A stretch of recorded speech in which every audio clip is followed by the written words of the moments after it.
Hello, everybody. It's that college football guy here with another video. Get my cord falling down here in Crawfordsville, Indiana, getting unloaded. So you're gonna, I don't know what the forklift coming on here as they go. Time to start the schedule prediction videos. We're gonna do the group of five first, and then we'll go into the group of five first, which will be Middle Tennessee State, then Toledo, the two that are not in the conferences. Then we'll do the AAC, the Mountain West, and the Sun Belt. Then Notre Dame, and then the Power Five, and then we'll go from there. So, all right. First off, Middle Tennessee State had a pretty good season last season. Unfortunately, the sixth-year starting quarterback Chase Cunningham, he has left school. He's not coming back, and you have a sophomore, I should get this name, Nate Vadiallo, who did play some games when Chase went down, but now he steps in as the starting quarterback. Are they going to take a step back? Well, coaching staff-wise, I mean, Rick Stockstill, his 18th season at Middle Tennessee State. I don't think he's going anywhere until he wants to. Mitch Stewart comes back for his second season as offensive coordinator. He is a pretty good offensive coordinator considering the fact they were 16th in the nation in completion percentage and 36th in passing offense. Problem they have is not only you go with a freshman quarterback, not a freshman, a sophomore quarterback, but your number one wide receiver, Jalen Lane, transferred to Virginia Tech, and that hurts. Defensively, what are the issues? Well, defensively, they had no pass rush last year. They had zero pass rush. But they picked up Brandon Buckner, the sophomore defensive end from Oregon. Hopefully he's going to help in that matters. I mean, they had no pass rush, but they still had 20 INTs last year, which is not bad. But the problem is, Decorian Patterson, safety and corner, who had 7 of those 20 picks, he left to go to UCF. So are they going to be able to make up for those losses this season? Well, we're going to see. So it's time to do it. You're just hell-bent on bouncing me around, ain't you? Hell-bent on doing the predictions now, huh? All right, let's get it done, shall we? All right, start off with our first games. Middle Tennessee State, not an easy schedule. You start off the season in Tuscaloosa at Alabama. Yeah, you're catching an L on that one. At Missouri on the road, you're still going to catch an L there. You come home to Murray State FCS. I think you pick up a win there. You're home against Colorado State. Colorado State is having trouble picking up from down right now. I think you beat them. You're going to be on the road at one of your biggest rivals, Western Kentucky, and you're going to beat them. Those are two meet around the conference. Then you come back at home against Jacksonville State. A lot of people are pretty high on Jacksonville State coming up from FCS because of what they did, but there are some key losses I'm not happy about, which is the reason why I'm picking Middle Tennessee State to beat Jacksonville State at home. I mean, they're close, mind you. Probably a coin flip, but since they're at home, I'm giving it to Middle Tennessee State. You stay at home, but you lose to Louisiana Tech. They just got too much depth there. Then you're on the road at Liberty. That's going to be a tough game for you, and I think you lose to Liberty with all the losses they've had and their head coach, but it's going to be late in the year.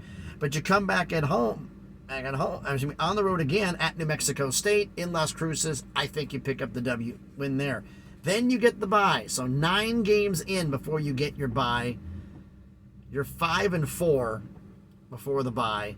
You come out home against your other main rival, FIU, Florida National. You pick up a win there. You're home against UTEP.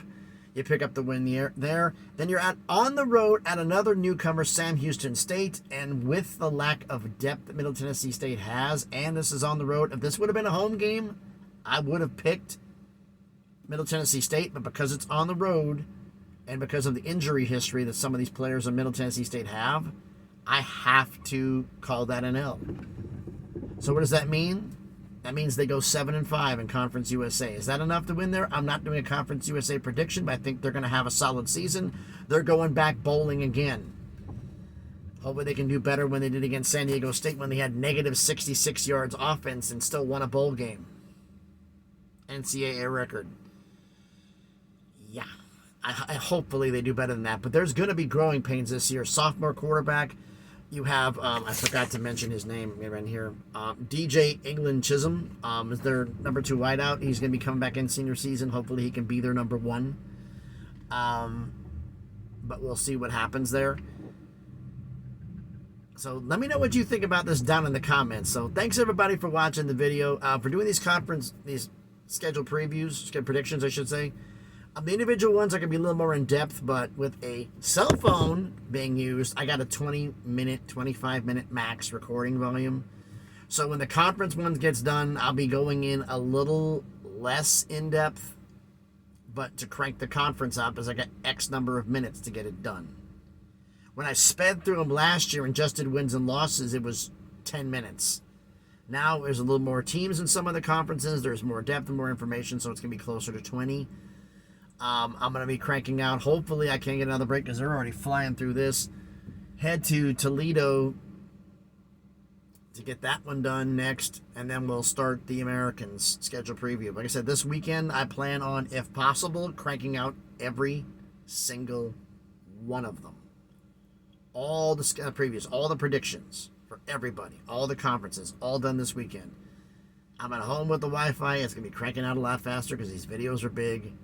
Get them done, and we'll see what happens there. So there's a bunch of them coming out. Don't freak out. It's just, I'll be recording at home. You'll see the wood in the background behind me, but that's what it's going to be. But like I said, but we're going to crank these out. So let me know what you think about Middle Tennessee State season. What do you think they're going to do down in the comments? So thanks, everybody, for watching the video. If you haven't done it already, smash the like button, hit the thumbs up. It helps with the algorithm, helps the video be seen by more people. Like I said, comment on the video. Tell me what you think of Middle Tennessee State. Do you think they got a shot at challenging for Conference USA Championship? I don't see it at 7-5. But then again, I didn't prepare the whole conference. So it's kind of up in the air. Are they going to have a winning season? Yes. And if you haven't done already, please subscribe to the channel. On the way to 500 subscribers, slowly but surely on that crawl up to the thousands, we can make some things happen. So thanks, everybody, for watching. Having fun here in Crawfordsville, Indiana. Nice and cool here, too. Woke up to... I actually was down in far western Indiana, on the other side of Indianapolis. I didn't have hours to get up here. But I got up here early enough where it was half an hour here. It was 69 down there. Here it's 62. Nice and cool. Leaves in certain spots up in Pennsylvania was driving through, and in Indiana and Ohio starting to change color because it's cooling down. We got a heat trend coming in, but yeah, folks, fall's just around the corner.